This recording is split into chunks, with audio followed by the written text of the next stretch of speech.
Jadi hari ini kita bakal bahas knob grinder. Nah, seperti kita ketahuin ya, Nordic Coffee ini kayak belakangan kok suka nge-review hand grinder yang unik-unik ya, dan belum tentu mungkin ada di pasaran. Yang kali ini saya beli di Oten Coffee, harganya sekitar 4,2, tapi waktu itu lagi ada promo jadi harganya 3,8. Knob grinder sendiri ini juga menghadirkan suatu grinder yang revolusioner ya, saya bilang ya. Katanya sih mereka klaimnya hand grinder pertama tanpa aksis. Ya, apakah aksis itu? Sekarang saya coba buka. Nah, ini kalau kalian lihat sendiri ya, aksesnya itu tuh berarti dia tuh nggak ada bolongan. Jadi ini bodi luarnya yang muter dan menggiling. Jadi kalau perbedaannya sama hand grinder yang reguler adalah biasanya hand grinder reguler itu dia pakai aksis, jadi akan menghalangi dan kecenderungannya adalah space-nya tidak bisa diisi dengan banyak. Seperti kita lihat sendiri ya, bodinya juga full metal dan ini sih solid banget. Dan dia punya keunggulan juga, yaitu kalau kalian bisa jadi tabung juga kalau kalian lagi mau nyimpan kopi. Jadi kalau kalian lagi travel pengen punya kopi, kalian bisa simpan di sini dan itu nggak bikin stale karena ini ternyata ada vacuum seal di atas sama bawah ini. Dan ukurannya lumayan compact juga, dan ini handle cranknya juga masih full metal.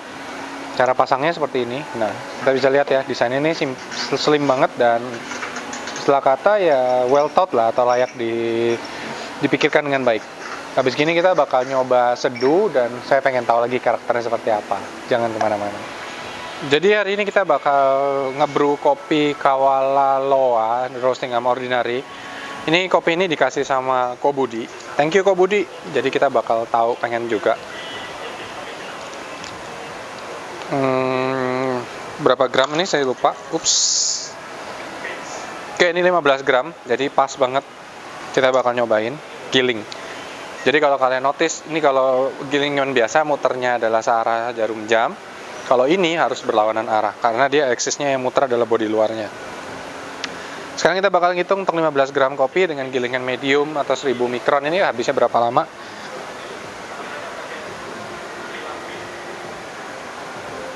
Oke.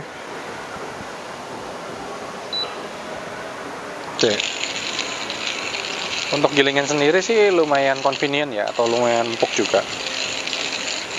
Dan saya nggak merasakan ada sesuatu yang aneh, walaupun kita biasanya gilingannya nggak tanpa aksis. Oke.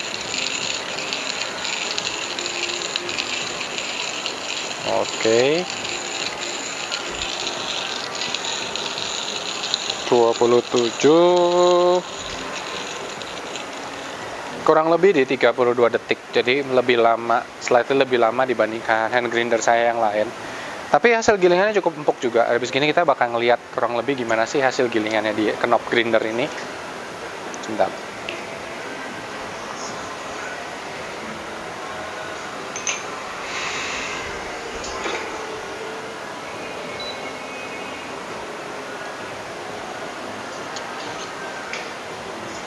Ya, jadi dari desainnya sendiri ini ada ground yang masih di pinggir ya. Tadi pas kita buka ada yang tumpah sedikit.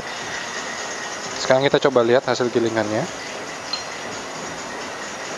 Nah, kalian bisa lihat sendiri ya, hasil gilingannya juga lumayan bagus. Jadi belakangan ini kok kita sepertinya jarang bakal susah ya nemu. Jadi kita pakai resep seduh kita yang terbaru menggunakan 15 gram kopi. Terus kita pakai 45 terus dikali 2. Itu resep seduh kita yang baru, nanti kita bakal ulas juga di channel YouTube kita juga. Dan kita pakai 45 ml.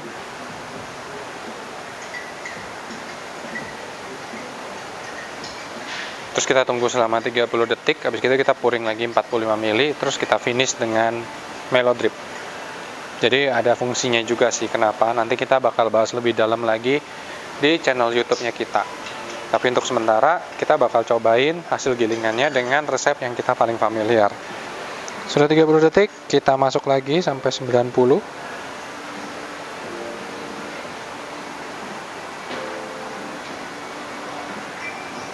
Selebihnya kita bakal finish sampai 250 menggunakan Melo Drip. Dibagi menjadi 3 step.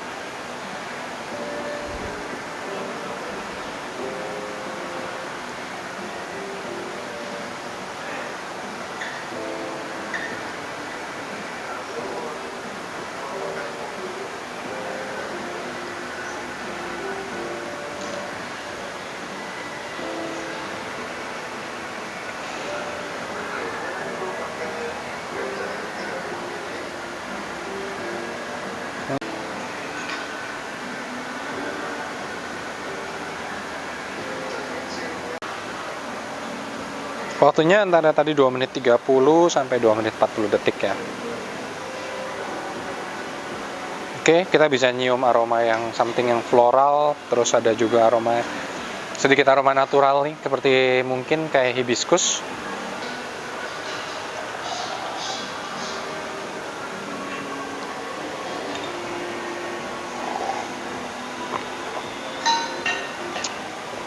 Rasanya sih asik juga ya, guys. Habis gini kita bakal bahas mengenai gimana karakter rasa yang diproduksi dari grinder ini dan kira-kira apa kelebihan dan kekurangannya. Oke, jadi tadi kalau kita bahas mengenai karakter rasanya ya. Yang pasti grinder ini mouthfeel-nya sih bagus banget. Jadi round, rich, sama bold. Tapi nggak bitter atau istilah kata yang harsh, tapi ini intensitasnya di sesuatu yang baik. Terus yang dari segi acidity juga walaupun dia nggak kompleks, tapi dia vibrant sama present. Nah, dari segi flavor dia juga nggak kompleks, tapi dia bisa menghadirkan rasa tuh yang halus, terus dia bisa menghadirkan aftertaste-nya juga yang clean. Cukup mencengangkan juga, walaupun kalau kita lihat hasil gilingannya tadi nggak sebagus mungkin Yeezy Presso, tapi malah kecenderungannya lebih ada fine, mungkin karena desainnya dia yang istilah kata no axis ya. Tapi bisa menghadirkan rasa manual brew yang lumayan, walaupun untuk clarity-nya menurut saya sih agak turun, tapi dia kalau untuk sehari-hari kalian mau pakai ini untuk brewing, ini oke banget. Dan saya punya feeling kalau dia dipakai untuk giling espresso ini sangat-sangat enak banget. Terus kita coba lagi ya, sekarang suhunya udah lebih turun kan.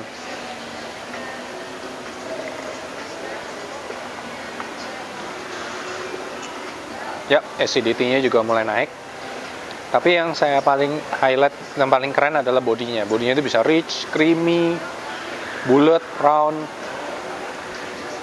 Nah, sekarang kita mau bahas mengenai kelebihan dan kekurangan dari grinder ini. Kelebihannya apa sih? Yang pasti ini desainnya sudah dipikirkan secara matang. Jadi kalian selain menggunakan istilah kata selain bisa jadi grinder juga, dia juga bisa jadi tempat penampung kopi juga. Dan bodinya sih ini solid banget ya, lumayan berat juga. Saya belum nimbang, tapi mungkin antara 800 gram atau sampai 1 kilo. Tapi nggak sampai sih, mungkin 800 gram. Nanti kita timbang. Terus dari aksesnya sendiri ini juga halus putarannya kalau kalian mau ngejas gilingan. Dan ini hasilnya stepless. Which is kalian bisa explore gilingan tuh banyak banget. Dan yang pasti desainnya ini dia bikin lebih penampungan kopinya tuh lebih banyak ya, nggak sampai tumplek ruwet. Dan ini juga karet, jadi kalian bisa lihat sendiri. Ini desainnya tuh compact banget, jadi cuma 3 elemen, 4 sama handle-nya. Ini yang saya suka sih dari desainnya ini. Terus warnanya sendiri juga silver knob. Ini yang kalau nggak salah patternnya adalah moon gray. Nah, sekarang deal breakernya ini kalau saya lihat sendiri, nah ini kayak tadi nih banyak biji nyangkut juga di sini. Jadi saya ada concern sedikit di catchernya dia ya, dan dimana catchernya sendiri cuma ditutup dengan karet aja kayak gini. Dan saya punya feeling dan ada beberapa feeling juga dari teman-teman yang sudah pakai lebih lama lagi. Jadi lambat laun setelah kalian seling coplot tempel, karetnya ini kan lama-lama akan aus. Jadi begitu saat kalian giling, dia nih bakal cenderungnya nanti bakal mulai kendor ya, bukannya dia langsung jatuh atau gimana, cuman karena lebih aware aja. Terus yang kedua, vacuum seal-nya sendiri ini juga sebenarnya bisa jadi berkah juga, tapi bisa jadi anugerah. Jadi kayak sempat ada yang temen waktu kemarin buka terus dia kepelanting karena dia kaget, karena nggak menyangka. Dan waktu gilingnya juga yang lebih lama dibandingkan yang lainnya karena dia ini nggak ada akses, jadi mungkin bijinya akan lebih susah untuk digigit, atau saya juga kurang paham gimana. Terus kalau kita misalkan kita pasang ini dan kita lupa pasangnya tidak ada handle-nya, dia ini lebih nggak balance tuh. Jadi rawan kalian jatuh atau keguling, saya pernah sekali. Nah, tapi overall apakah grinder ini worth it di 3,8? Saya bilang dengan hasil manual brewing kayak gini sih oke banget ya.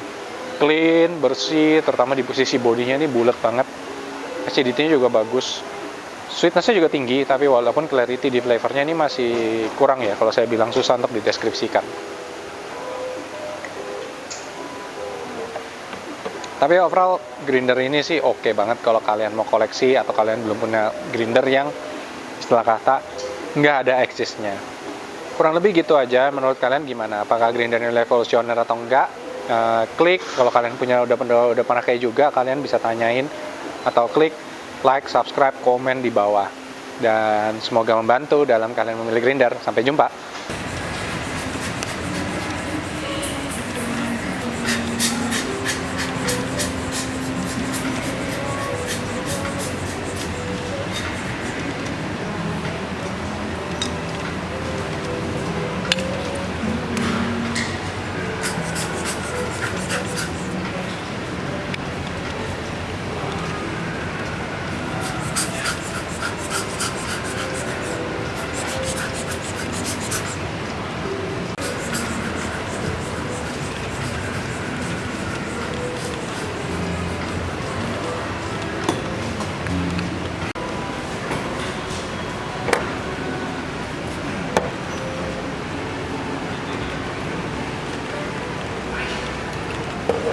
Ini udah bawa shot. Sudah, dua itu udah.